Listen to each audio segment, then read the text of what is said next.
Ya.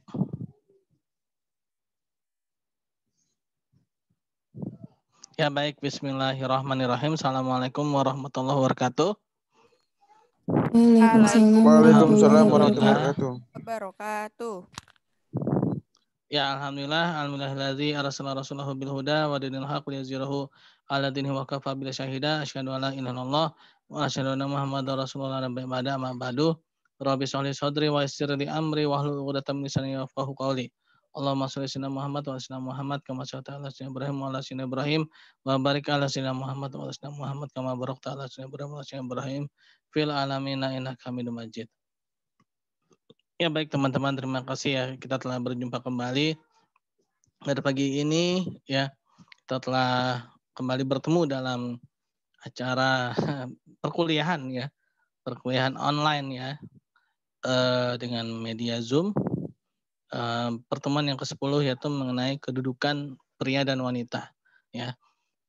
Mahendra boleh di-share ya materinya yang tadi saya kirim di grup ya.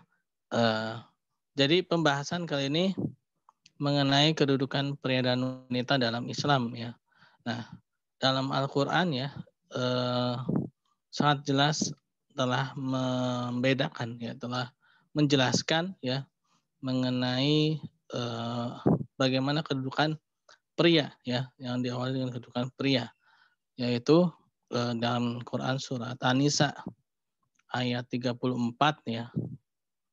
Nah, di situ dijelaskan bahwa Allah Subhanahu wa taala telah menjadikan pria ya, laki-laki sebagai pemimpin ya, sebagai pemimpin yang mana diberikan kelebihan ya, diberikan kelebihan. Nah, ini sangat penting ya, sangat penting kepemimpinan, adanya kepemimpinan ya. Sangat penting karena ya manusia ya memang butuh ada pemimpin ya. Manusia itu memang butuh pemimpin, dan laki-laki ini adalah pemimpin ya.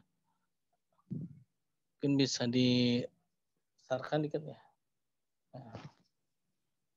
Kaum laki-laki adalah pemimpin bagi kaum wanita ya, karena Allah Subhanahu wa taala telah melebihkan sebagian dari mereka laki-laki atau sebagian yang lain atau sebagian yang lain ya.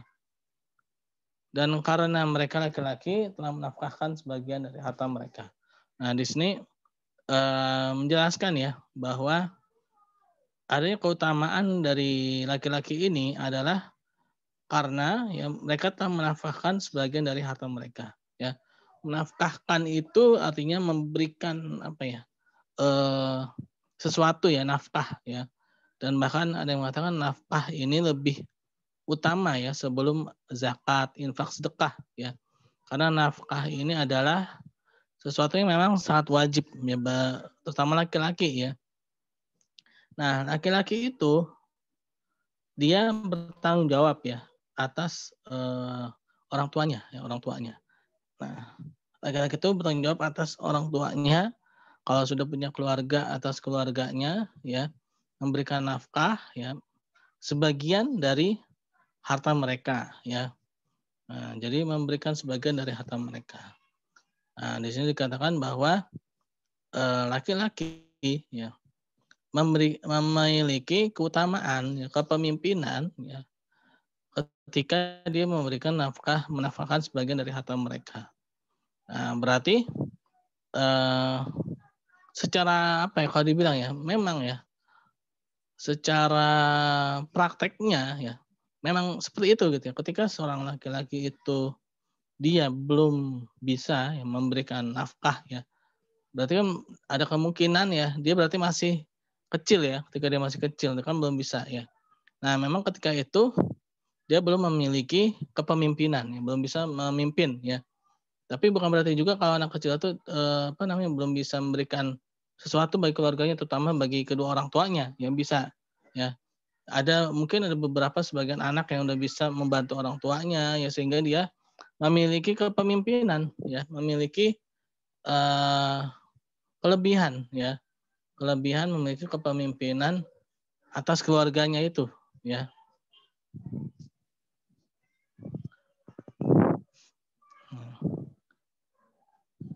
Tunggu bentar ya teman-teman, bentar ya. Bentar. Ini sepertinya ada mobil dan saya parkir di depan, bentar ya.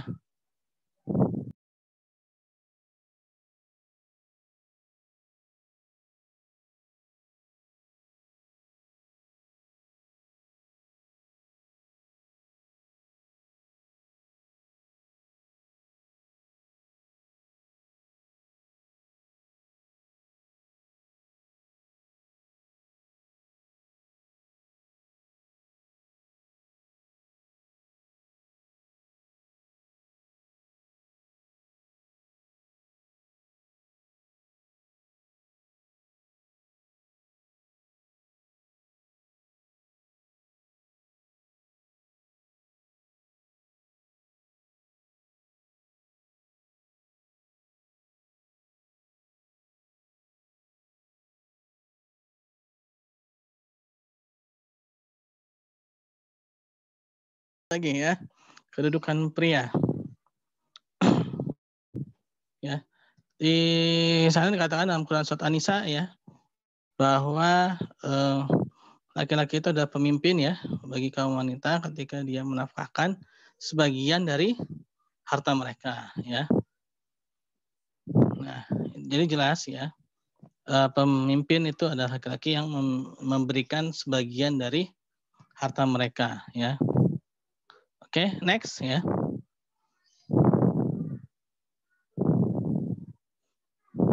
Nah, dalam Al-Qur'an surat An-Nisa ayat 34 tadi, itu ar-rijalu qawwamuna 'alan nisa ya, qawwamuna 'alan nisa. Nah, situ ada kata-kata qawwamuna ya, adalah bentuk jamak dari kata qawam yang diambil dari kata qoma ya. Nah, kata ini sama satu sama lainnya yang berkaitan ya, seperti halnya perintah sholatnya, wa aqimus sholah ya, wa atuz zakah, mendirikan ya, mendirikan. Nah, perintah tersebut bukan berarti perintah untuk mendirikan sholat, tapi untuk melaksanakan dengan sempurna dengan memenuhi segala syarat rukun dan sunnah-sunnahnya. Nah, seorang yang melaksanakan tugas dan atau apa yang diharapkan darinya dinamakan qaim ya. Jika dia melaksanakan tugas dengan sempurna mungkin berkesinambungan dan berulang-ulang, maka dinamakan qawam. Nah, jadi artinya laki-laki itu adalah pemimpin yang satu berulang-ulang tuh maksudnya tuh dia seterusnya gitu ya. Seterusnya bukan hanya pada saat itu tapi memang sampai dunia ini berakhir gitu ya. Nah, ayat yang di atas menggunakan bentuk jamak yaitu qawamuna. Artinya yang sejalan dengan ar-rijalu, ya ar-rajul, yang berarti laki-laki ya dalam bentuk jamak. Nah, dan seringkali diartikan sebagai pemimpin ya. Nah, berarti di sini sebenarnya laki-laki itu dia memberikan mendirikan ya atau bisa melaksanakan ya, yang mana adanya syarat dan ketentuan ya. Memang di dalam Quran surat An-Nisa ayat 34 itu dikatakan ar-rijalu qawwamuna 'alan nisa ya. Laki-laki itu pemimpin bagi kaum wanita ya, pemimpin bagi keluarganya yang mana mereka memberikan sebagian dari harta mereka. Nah, kata sebagian ini dalam Al-Qur'an ya, memang dia bermakna luas ya. Sehingga perlu adanya sesuatu yang detail gitu ya. Memang Al-Qur'an itu menjelaskan secara luas ya. Al-Qur'an memang menjelaskan sesuatu itu secara luas. Nah, tapi di kata-katanya ya, di kata-katanya inilah ya, pentingnya kita belajar bahasa Arab ya. Itu sangat spesifik ya. Sangat spesifik. Bahasa Arab tuh dia kaya akan makna ya. Contohnya ini ya, qawamuna ya. Qawamuna itu tadi kan dikatakan dia berasal dari kata qoma ya, yang berarti itu ada mendirikan ya. Waqimu sholah ya. Mendirikan sholat ya kan. Kalau dalam sholat kan kita mendirikan sholat tuh bukan hanya berdiri ya. Sholat kan ada syarat dan rukunnya. Nah, begitu pula dalam menafkahi sebagian dari harta mereka. Berarti ada syarat dan ketentuan Ya mungkin itu tergantung bagaimana kondisi ya. Tergantung bagaimana kondisi dan situasi yang ada ya pada saat itu. Atau yang tergantung pada kondisi ya keluarganya ya. Jadi disinilah indahnya Al-Qur'an ya. Jadi tidak mematok langsung gitu ya. Misalkan di situ dikatakan bahwa nafkahilah misalkan seluruh hartanya atau nafkahilah 50% hartanya atau nafkahilah 75% dari hartanya. Tapi di sini hanya mengatakan menafkahi sebagian dari harta mereka ya. Nah, sebagian ini diperdetil lagi ya. Dan dalam Al-Qur'an sendiri pun qawwamuna itu sendiri ternyata harus memiliki syarat dan ketentuan. Ya, artinya apa? Lihat lagi nanti kondisinya. Nah, inilah indahnya dalam bahasa Al-Qur'an ya, bahasa Arab yang mana kita tidak bisa menafsirkan secara terburu-buru atau secara cepat ya. Jadi Al-Qur'an itu memiliki bahasa yang sangat-sangat spesifik ya.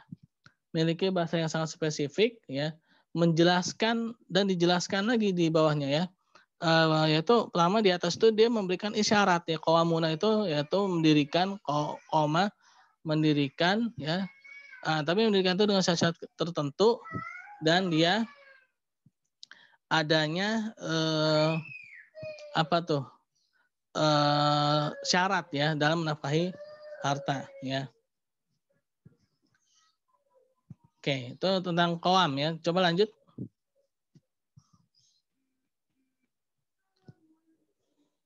Nah, ini ada beberapa ahli tafsir yang menafsirkan kata qawam ya. Al-Maraghi menjelaskan makna qawam di sini adalah keutamaan laki-laki daripada perempuan. Di antara keutamaan tersebut adalah pertama fitrawiyun, yaitu secara fitrahnya ya, yang menunjukkan kepada kekuatan laki-laki dan kesempurnaan bentuk yang diikuti dengan kemampuan akal dalam berpikir. Laki-laki itu lebih kuat dibandingkan dengan perempuan sehingga mereka laki-laki akan berpikir dengan sehat dalam memulai sesuatu urusan dan dapat menanganinya dengan tenang. Yang kedua yaitu kasabiyun, berarti memiliki kemampuan laki-laki dalam bekerja dan menangani urusan-urusan. Oleh karena itu laki-laki ya atau sering dikatakan seorang suami ya memiliki beban untuk memberikan nafkah terhadap istri dan berfungsi sebagai kepala keluarga ya. Nah, memang secara fitrahnya laki-laki itu dia diberikan akalnya memang lebih mendominasi ya. Akal laki-laki itu memang lebih mendominasi. Kalau perempuan itu dia lebih kepada keperasaan ya, lebih kepada keperasaan. Nah, tapi bukan berarti juga nanti ya mungkin bahasan setelahnya ya. Ini memang kelebihan-kelebihan yang diberikan kepada kaum laki-laki ya. Nah, nanti ada juga kelebihan-kelebihan yang diberikan kepada kaum wanita ya. Nah, jadi ada kelebihan laki-laki dan ada kelebihan kaum wanita ya. Nah, di sini memang dari segi akal ya, dari segi maksudnya tenaga ya. Mungkin kalau laki-laki ya kalau mendorong Metro Mini ya, mendorong mobil yang mogok ya mungkin kuat ya kan. Nah, tapi kalau wanita ya kan mungkin tidak sekuat itu gitu kan. Ya, secara kekuatan fisik ya. Kekuatan fisik. Ya. Nah, Alma lagi lanjut ya. Nah, hal serupa juga diungkapkan oleh Ibnu Katsir dalam tafsirnya bahwa yang dimaksud dengan arijalu ya, qawamuna 'ala nisa adalah laki-laki itu pemimpin kaum perempuan dalam arti pemimpin kepala hakim pendidik bagi perempuan kala mereka menyimpang, yang memberikan pengarahan-arahan, yang memberikan masukan-masukan ya. Nah, lanjut ya, ini waktunya agak-agak pendek ini. Lanjut. Nah, lalu coba apa?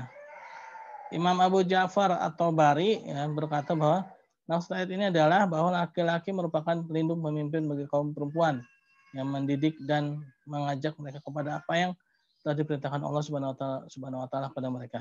Hal itu dikarenakan kelebihan yang telah diberikan kepada laki-laki atas perempuan dari mahar, nafkah, biaya rumah tangga dan lainnya. Itu merupakan kelebihan yang telah Allah Subhanahu wa taala anugerahkan kepada laki-laki. sehingga mereka menjadi qawam, pemimpin bagi kaum perempuan, yakni pelaksana pengemban tugas dari Allah Subhanahu wa taala untuk kaum perempuan, ya. Nah, karena laki-laki yang memberikan mahar, yang memberikan uang harian, uang belanja dan sebagainya, ya itu menjadikan laki-laki sebagai pemimpin, ya. Nah, memang harus seperti itu, ya memang harus seperti itu. Ya, kan dikatakan menjadi pemimpin ketika mereka menafkahkan sebagian dari harta mereka, ya. Nah, oleh karena itulah, ya kaum laki-laki itu ya harus berpikir, ya, berpikir lebih ekstra gitu kan, berpikir lebih kalau dibilang tuh lebih, ya mengenai masalah keuangan, ya, keuangan keluarganya dan segala macamnya, ya. Nah, itu. Oke, next.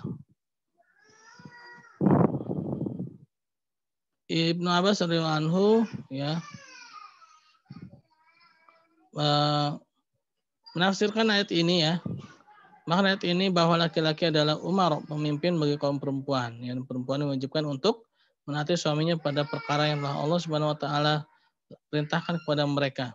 Menaati suami adalah dengan berbuat baik kepadanya, menjaga hartanya serta memuliakan suami atas nafkah dan penghidupan yang telah diberikannya kepada istri, karena Allah Subhanahu wa taala melebihkan suami dengan itu, ya. Nah, jadi karena ya sama sebenarnya pemimpin, ya, menjadi pemimpin ya karena adanya pemberian nafkah dan juga itu merupakan perintah, ya. Perintah Allah Subhanahu wa taala, ya. Oke, next.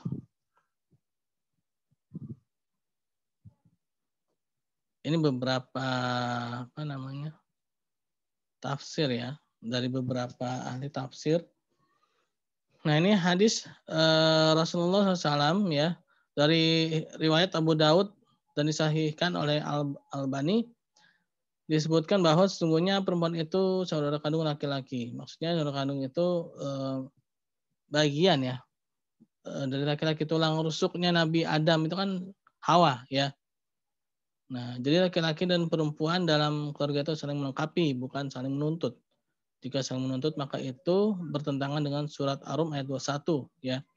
Nah, itu kalau undangan-undangan pernikahan tuh biasanya Quran surat Ar-Rum ayat 21, ya. Karena tujuan berkeluarga itu adalah untuk menciptakan mawaddah dan rahmah, dan itu tidak akan terwujud, ya, jika keduanya saling menuntut. Oke, next. Ini waktunya ternyata sudah dikasih peringatan. Nah, laki-laki suami itu pemimpin bagi keluarga. Oke, next aja deh. Nah, kedudukan perempuan. Nah, ini dalam Quran surat Ali Imran ayat 36, ya. Tidaklah laki-laki itu sama seperti perempuan. Nah, maksudnya di sini perempuan itu memiliki keutamaan, ya, memiliki sesuatu yang beda, ya. Sesuatu yang beda dari laki-laki, ya. Justru di sini ayat ini mengatakan perempuan itu harus dibedakan, gitu, ya. Nah, harus beda, ya. Nah, berbeda itu bukan berarti hina, ya. Berbeda itu justru malah jadi mulia, ya. Berbeda itu justru malah menjadikan seorang itu memiliki ciri khas. Contoh misalkan teman-teman nih kan udah kuliah, ya. Terus dikasih uang jajannya disamakan dengan yang adiknya masih SD. Kira-kira senang apa enggak? Kan pasti enggak senang kan? Maunya dibedain kan? Beda dong, kan udah kuliah gitu, ya. Atau mungkin udah besar gitu kan. Pasti pengeluarannya beda gitu, ya. Nah, sama seperti ini, ya. Nah, ini perempuan ini dibedakan bukan berarti dihinakan, ya. Tapi justru malah dimuliakan karena beda gitu loh, ya. Nah, karena beda. Seperti tadi itu analoginya, ya. Yang sama itu belum pasti mulia, ya. Oke, next. Next. Nah, ini beberapa hadis, ya. Lewat. Coba naik lagi. Nah, ya. Dari Ibnu Abbas radhiyallahu anhu, ya, Nabi SAW. Ya. Nah, ini, ya, ada beberapa hal yang tidak boleh sama. Laki-laki dan perempuan tidak boleh sama, ya, dalam bersikap ya dan bersifat. Nah, ini di sini katakan Nabi SAW melaknat laki-laki yang bersifat seperti menyerupai perempuan dan melaknat perempuan yang bersikap atau bersifat menyerupai laki-laki. Nah, ini hati-hati ya. Yang laki-laki ya, kalau ngomong ya tangannya jangan ngondek ya bahasanya. Ngondek atau melambai ya. Nah, ini laki-laki ya. Nah, begitu pula yang perempuan ya. Nah, ini juga kalau bicara jangan ngegas ya kan. Nah, jadi laki-laki dan perempuan tidak boleh menyerupai ya. Nah, ini kan zaman sekarang kacau nih ya. Zaman sekarang kacau. Kenapa? Ya, yang laki-laki seperti perempuan, yang perempuan seperti laki-laki. Nah, ini Nabi SAW melaknat laki-laki yang bersifat seperti perempuan dan perempuan yang bersikap atau bersifat menyerupai laki-laki. Nah, beliau bersabda, keluarkanlah, usirlah mereka dari rumah-rumah kamu. Kalau mereka bersifat seperti itu, gitu ya. Nah, ini keras ininya ya. Ancamannya keras. Berkata Ibnu Abbas radhiyallahu anhu, maka Nabi SAW mengeluarkan si fulan dan Umar pun mengeluarkan si fulan. Ya.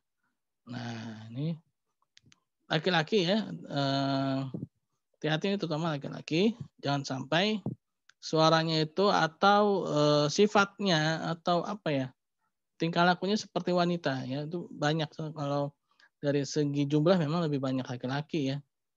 Dalam riwayat yang lain berkata Ibnu Abbas, Rasulullah SAW telah melaknat laki-laki yang menyerupai perempuan dan perempuan yang menyerupai laki-laki.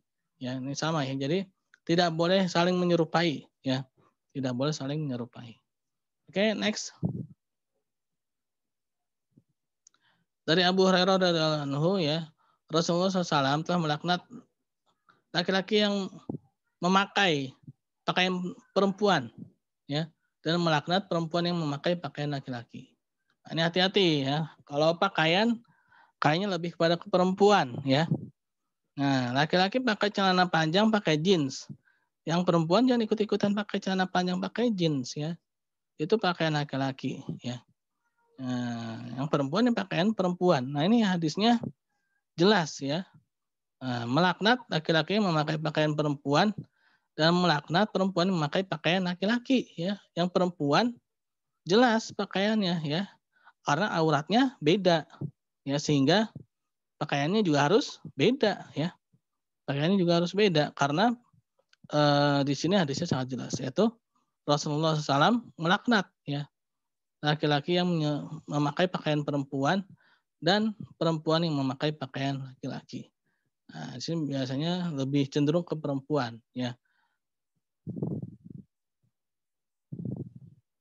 Kenapa? Ya karena tadi itu ya, auratnya berbeda ya. Laki-laki ya auratnya hanya dari pusar sampai ini dengkul ya. Perempuan kan muka dan telapak tangan, sehingga pakaiannya juga harus berbeda ya. Oke, lanjut ya. Nah, ini mengenai feminisme dan bahayanya. Ini biasanya lebih kepada kaum perempuan ya, feminisme. Ini saya ambil dari bukunya Pak Dr. Adian Husaini yang judulnya itu Wajah Peradaban Dunia Barat ya, dari hegemoni Kristen menuju liberal. Nah, sini ada paham yang namanya feminisme. Feminisme ini adalah paham yang biasanya kental dengan kewanitaan, ya. Yang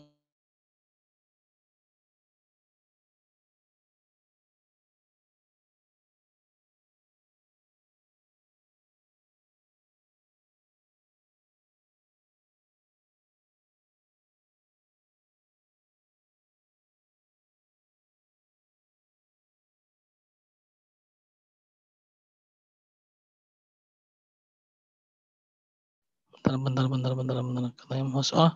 Oke, bisa record lagi Mahendra. Oke, sip. Ya, feminisme itu tadi ya, faith and minim, yaitu iman dan kurang ya. Berasal dari bahasa itu yaitu orang yang imannya kurang ya. Nah, ini hati-hati kan, kadang-kadang kaum wanita ya ketika ada feminisme gitu, wah mereka merasa senang gitu kan, merasa gembira, padahal itu justru malah menjatuhkan dirinya sebagai perempuan, ya. Feminisme itu bahaya ya. Karena gini ya, yang tadi saya katakan ya, sama ya itu bukan berarti mulia ya. Beda bukan berarti hina. Nah, justru Islam itu membedakan ya, antara pria dan wanita ya. Kenapa? Karena wanita itu mulia ya, harus dibedakan gitu ya. Dari segi pakaiannya, dari segi karena ini akan mencegah dari segala sesuatu yang apa ya, mungkar ke depannya gitu ya. Islam itu kan bersifat preventif kan. Islam itu bersifat apa namanya? Pencegahan ya. Dalam ayatnya itu kan jelas ya salah satunya itu dalam Quran surat Al-Isra ya. Wala taqrabuz zina ya kan, jangan kalian mendekati zina. Artinya pencegahan artinya mendekatinya saja jangan, apalagi perbuatannya gitu kan. Nah, segala sesuatu itu sudah dicegah dari awal. Itu mulai dari pakaian, mulai dari segala sesuatunya ya. Ya kita bisa lihat bagaimana angka kriminalitas yang bersangkut paut dengan perkosaan kaum wanita di barat itu sangat tinggi ya. Di barat itu sangat tinggi. Kenapa? Karena ya seperti itu. Mereka kental dengan feminismenya ya. Mereka sangat luar biasa feminismenya sehingga justru malah